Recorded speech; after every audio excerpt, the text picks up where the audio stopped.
back, man. MMA Speed back at it again with another banger today, fellas. It is fight week. UFC 323 is this weekend. MeRaB versus Yan 2. The rematch. Our glorious King Joshua Van. The bro himself, man. The college frat bro. Taking on the flyweight champ, Alexandre Pantoja. Pseudo Taira. Brandon Moreno, man. Banger. Henry Cejudo. Henry. Peyton Talbott, man. Cejudo's farewell fight. God dang, man. Hurts the soul. Hurts the soul if you're a real fan, all right? Banger after banger to close out 2025, man. Let's get into it. We'll start with the first fight of the night, end with the main event. Naimov versus Myron Santos. One of my day one favorites, man. Felipe Lima. Serious prospect. He sunned Naimov. He's taking on the tough winner, the man that robbed our favorite fighter, Francis Marshall, of a win at UFC 313. Shout out Francis Marshall, man. All right. He's been to Cage Titans, friend of the channel. I'm actually taking Myron Santos. I thought he looked really good in his last fight, albeit against Sadykhov, which is kind of, you know, you're going to look good against the guy. All right. No hate. But as much as I want to see guys who win robberies lose their next fight, I can't lie on this one. He looked really good in that fight. So I think he's good enough to get a win. Good enough to finish him, but I'll give credit to Naimov where it's due. He's got some good wins himself. I'm going to say he wins a gritty decision. All right, Santos by decision is my pick for the first fight. Moving on. Mansur Abdul-Malik versus Antonio Trocoli. There's a lot of fights out there that I feel like you really just can't overthink, man. You can't overthink the matchup, and you just got to trust in the UFC's trust in the prospect. This is one of those fights. Abdul-Malik is a great-looking prospect, and Trocoli has really not been as impressive. I'm taking Mansur. After his draw, yes, his win that was overturned to a draw against Cody Brundage. Cody Brundage, man, he's always in them dog fights. I'm taking Mansur by knockout here. This one's a tricky one, man. Baraniewski versus Aslan. Baraniewski's a Dana White Contender Series prospect. People forget, man. This guy knocked out Muhammad Ali in 20 seconds. Do you think that's a lie? Look it up. All right, IYK. YK. If you know, you know. All right. I honestly think Ebo is a little bit more of a bump up than a lot of, Contender Series prospects usually get in their first fight. Then again, it is at light heavyweight, so the fighter selection, it's a bit scarce. All right, it's a bit scarce, but I just think it's a little bit too much of a step up for Ewo. Dude, I'm just realizing this fight is Ewo versus Ebo. I'm riding with Ebo. Pause. I think he's still got that dog in him, and I'm going to take him to implement some wrestling, maybe some control time, and, settle his way to a W. So Ebo, Aslan decision.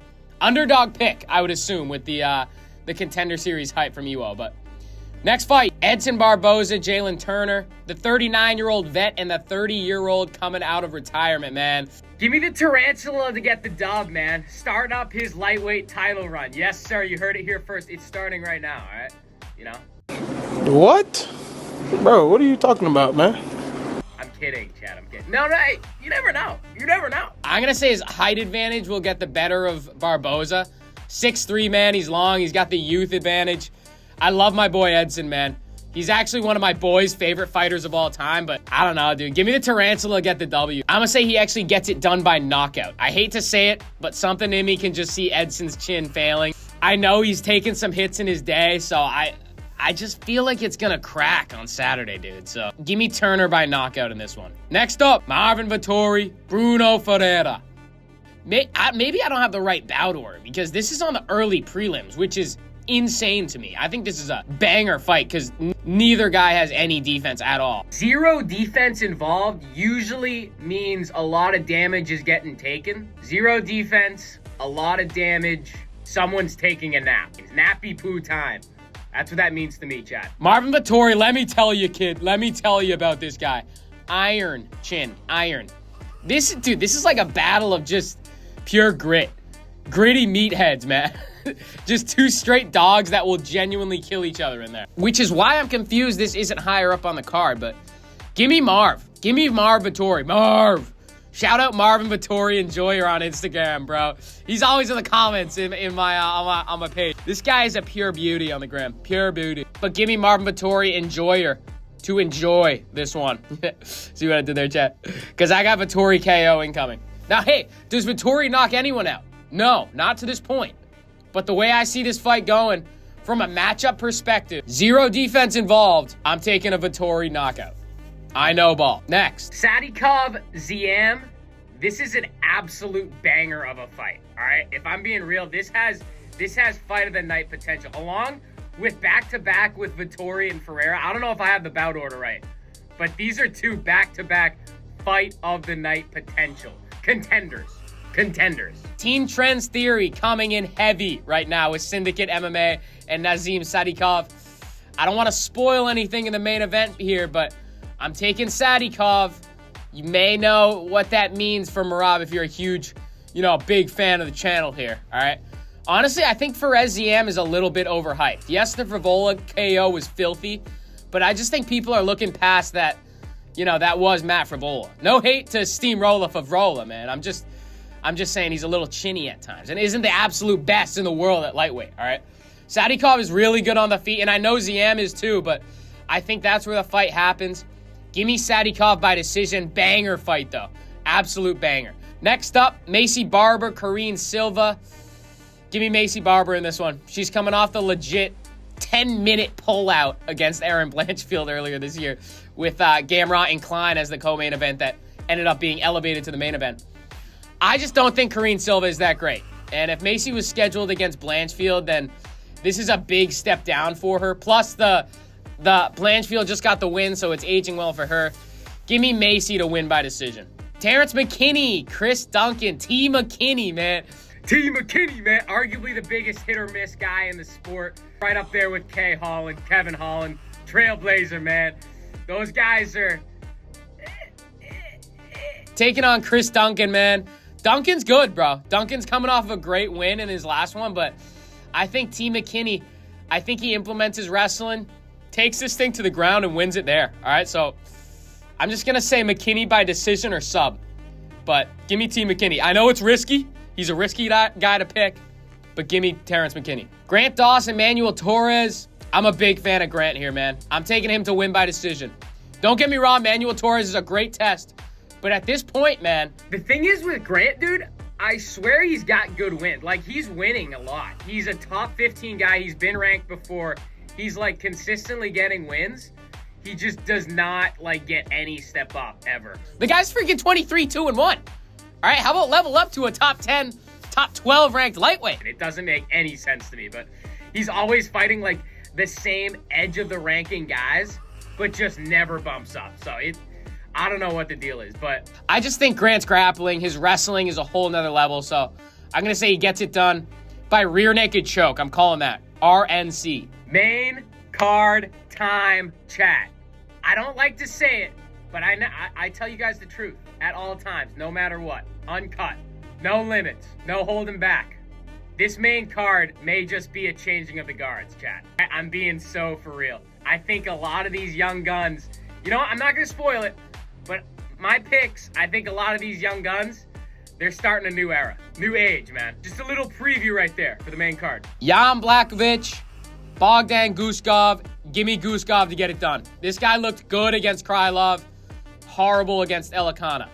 But hey, he won both. All right, I just think Jan really looked slow against Ulberg, man. People are saying he got robbed. I didn't think so. I just think it's kind of like his style. You can't really... I don't know, man. I think his age is actually playing a little bit of a factor, and even though it's an upper division and it's a little bit more of a weight class that older guys can get by in, I think Guskov's actually legit, and I think he gets it done by knockout. I hate to say it, man, all right? But I'm going to say he knocks out Blachowicz. We're talking about a born finisher here in Guskov, man. He has legit knockout power in his hands, and the only way Jan wins is by wrestling.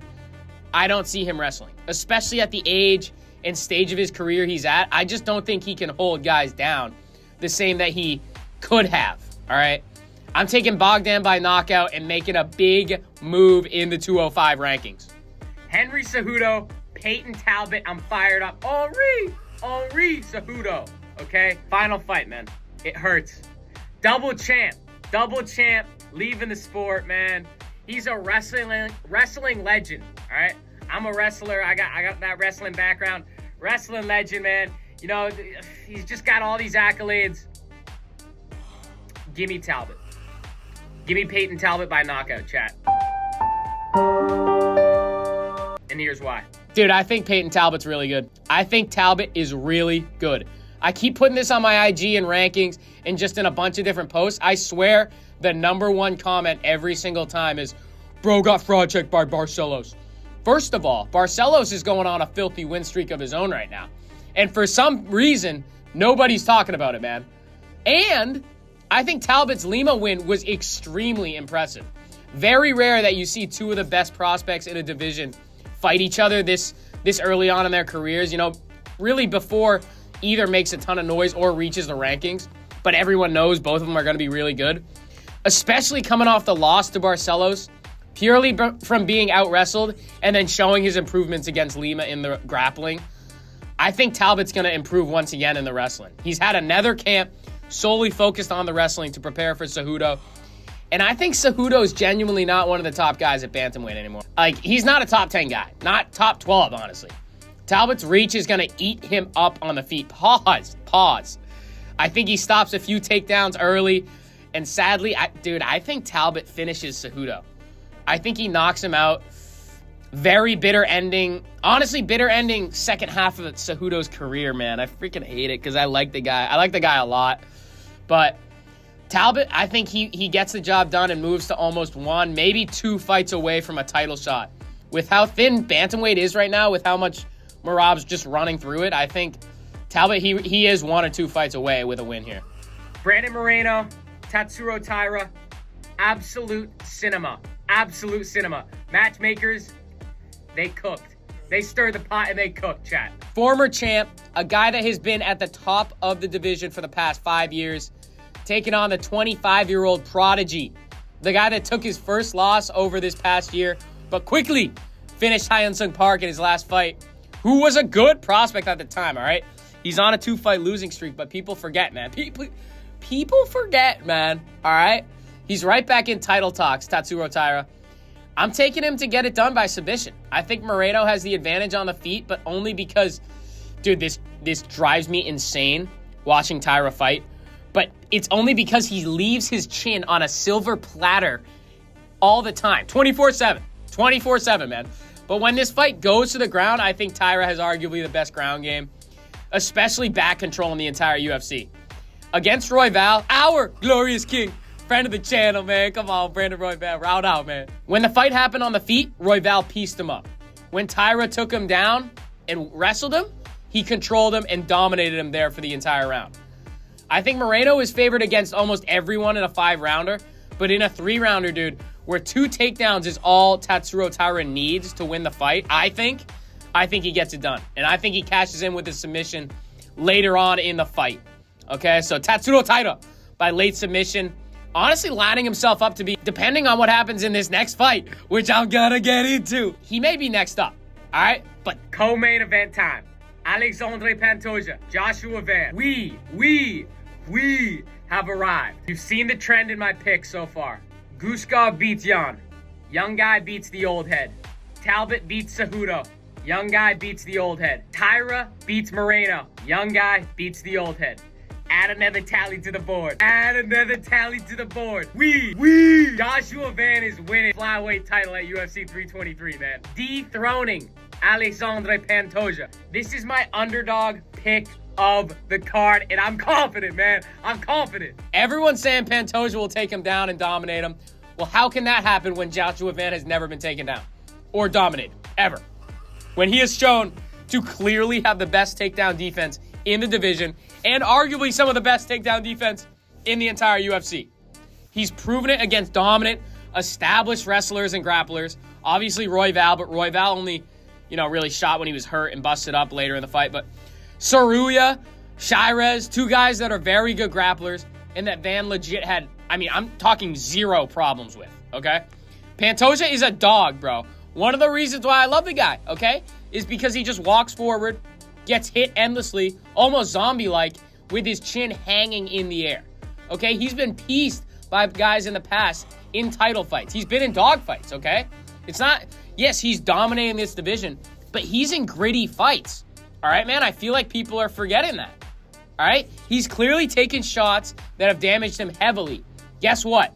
Joshua Van does his best work in the pocket, on the feet, one of the best boxers in the UFC.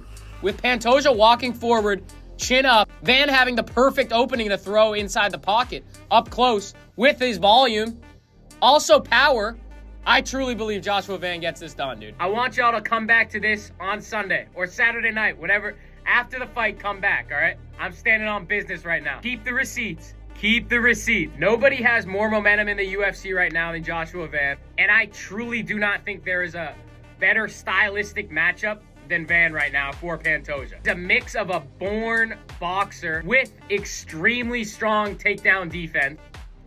I think he's gonna get it done, man. I think he's gonna get it done. I'm taking Joshua Van to beat Alexandre Pantoja and new flyweight champion of the UFC. A new era is starting in 2026. And finally, the main event, chat. No surprises here, man. I'm taking our king, our favorite fighter, MeRaB dVaLiShViLi. MeRaB's, he's gonna be and still, chat. I think he takes out Petr Yan by decision is my pick. I just think he's genuinely unbeatable right now. I really do. Watching the first fight back, and honestly just every single MeRaB fight during his title reign, I think he is the perfect 5-round fighter. He'll implement his takedowns, his cardio, mix it up with some striking here and there, you know? And if I'm being real, I think he wins every single round of this. I think Yan, who is a very slow starter as is going to be super, like, hyper-focused on conserving his cardio, stamina like the first fight.